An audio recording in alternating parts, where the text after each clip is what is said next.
హిందీ నేర్చుకుందాం. కైసే హో ఎలా ఉన్నావు? కైసే హో అంటే ఎలా ఉన్నావు? కబ్ ఆయే ఎప్పుడు వచ్చావు? కబ్ అంటే ఎప్పుడు, ఆయే వచ్చావు. క్యా కావోగే ఏం తింటావు? క్యా చాహియే ఏం కావాలి? కహా జావోగే ఎక్కడికి వెళ్తావు?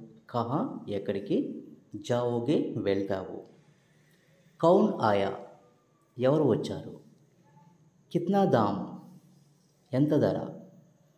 చాయ్ పివోగే టీ తాగుతావా? క్యా తుమ్ చాయ్ పివోగే నువ్వు టీ తాగుతావా?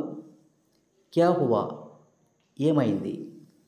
ఘర్ పర్ హో ఇంట్లో ఉన్నావా? క్యా తుమ్ ఘర్ పర్ హో నువ్వు ఇంట్లో ఉన్నావా? కహా తే ఎక్కడ ఉంటివి? కేసే ఆయే ఎలా వచ్చావు? Please like and subscribe.